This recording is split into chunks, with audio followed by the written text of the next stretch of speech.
Hello students,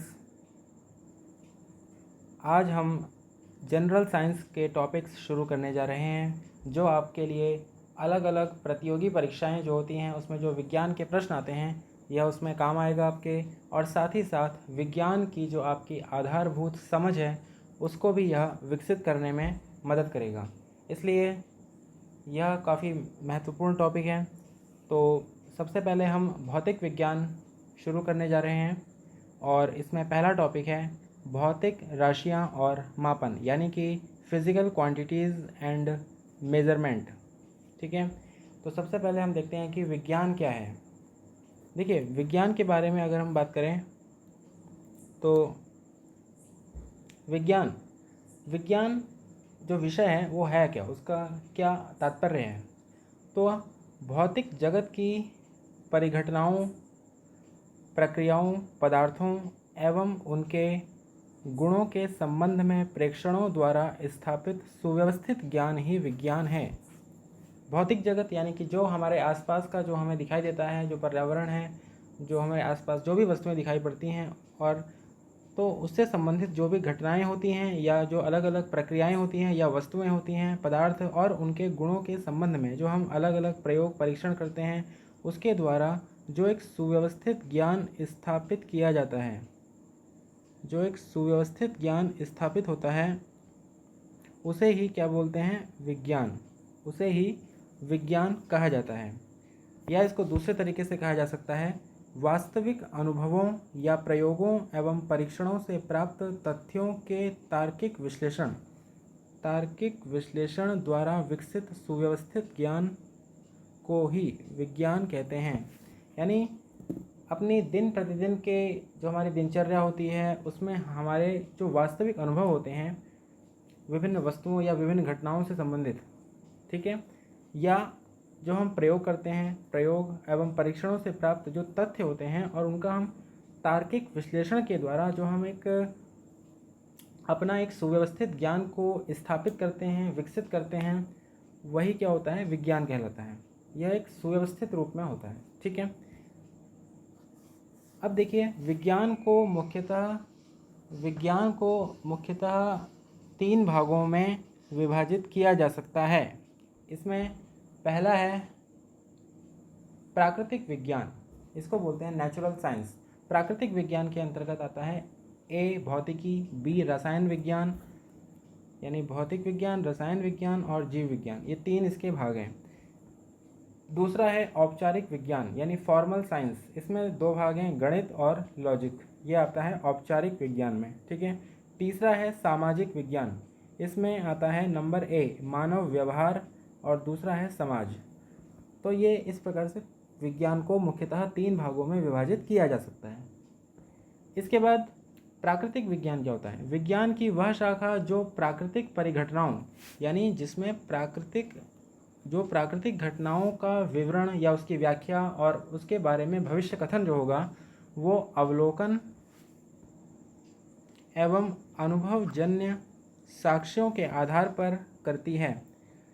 यानी उसके बारे में हम जो विभिन्न घटनाओं का हम निरीक्षण करते हैं या अवलोकन करते हैं उसके बारे में जो हम अनुभव करते हैं, अनुभवजन्य साक्ष्यों के आधार पर यह विज्ञान की जो शाखा है प्राकृतिक परिघटनाओं का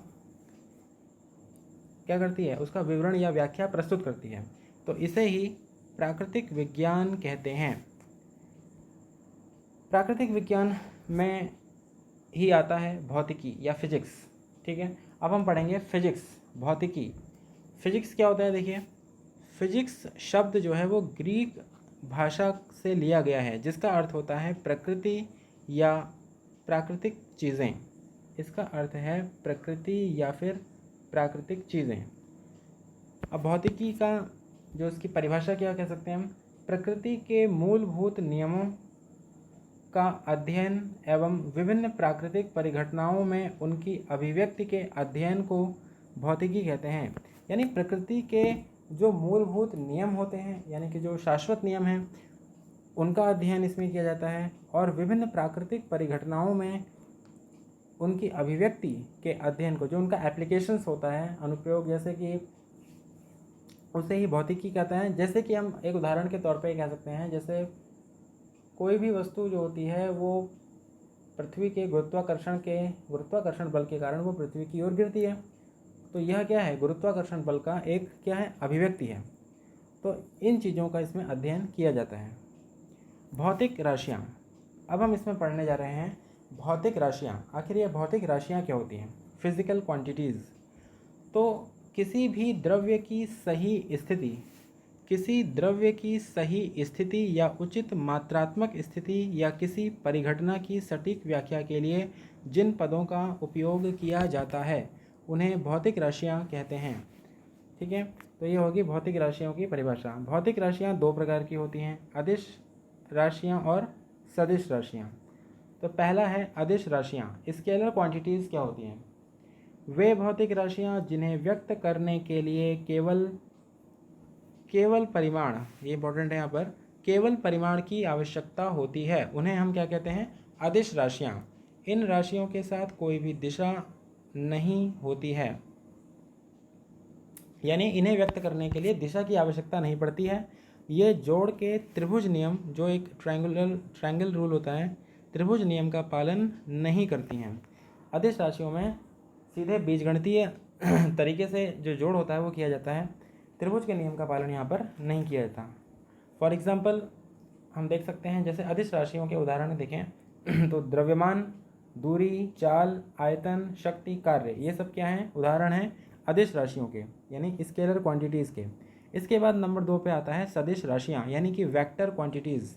वे भौतिक राशियाँ जिन्हें व्यक्त करने के लिए परिमाण के साथ साथ दिशा की भी आवश्यकता होती है, सदिश राशियाँ कहलाती हैं। यानी कि परिमाण की आवश्यकता तो होगी ही, साथ में दिशा की भी आवश्यकता हो, तो वे भौतिक राशियाँ क्या कहलाती हैं? सदिश राशियाँ, यानी वेक्टर क्वांटिटीज़। ये राशियाँ जोड़ के ये त्रिभुज नियम का पालन करती हैं। वेग, जैसे कि उदाहरण के तौर पर वेग, विस्थापन, संवेग, बल, तो इस तरह से बहुत सारी सदिश राशियाँ भी होती हैं। इन्हें व्यक्त करने के लिए दिशा को भी साथ में लिखना होता है, परिमाण भी लिखेंगे और परिमाण के साथ साथ दिशा भी लिखेंगे, तभी वो राशि का पूरी अभिव्यक्ति मानी जाएगी। वरना उसका जो, अगर हम बिना दिशा के लिखेंगे तो वो एक अधूरी जानकारी कहलाएगी। इसके बाद भौतिक राशियों को दो अन्य प्रकार में भी बांट सकते हैं। इसमें पहला है मूल राशियाँ, यानी जिन्हें बोलते हैं फंडामेंटल क्वांटिटीज़ इंग्लिश में। तो मूल राशियाँ क्या होती हैं? वे भौतिक राशियाँ जो अन्य भौतिक राशियों से स्वतंत्र हैं, जो अन्य भौतिक राशियों पर निर्भर नहीं करती हैं, वे मूल राशियाँ कहलाती हैं। जैसे कि हम बात करें लंबाई या दूरी कह सकते हैं, द्रव्यमान, समय, ये राशियाँ जो होती हैं ये मूल राशियाँ होती हैं। ये अन्य भौतिक राशियों पर डिपेंड नहीं करती हैं बिल्कुल भी, ये स्वतंत्र हैं। इसी तरीके से दूसरा है व्युत्पन्न राशियाँ, यानी कि डिराइव्ड क्वांटिटीज़, यानी कि एग्जाम्पल इसकी अगर हम परिभाषा अगर देखें, वे भौतिक राशियाँ जो एक या एक से अधिक मूल राशियों पर निर्भर हैं, व्युत्पन्न राशियाँ कहलाती हैं। जैसे कि हम बात करें चाल। अब चाल जो एक भौतिक राशि है, यह दूरी और समय पर निर्भर करती है, तो चाल एक प्रकार से क्या है? व्युत्पन्न राशि है, डिराइव्ड क्वांटिटी है। तो इस प्रकार से भी हम भौतिक राशियों को दो प्रकार में बांट सकते हैं। ठीक है, तो स्टूडेंट्स अभी के लिए इतना ही, इसके आगे हम आगे पढ़ेंगे। तो अभी के लिए इतना ही, थैंक यू।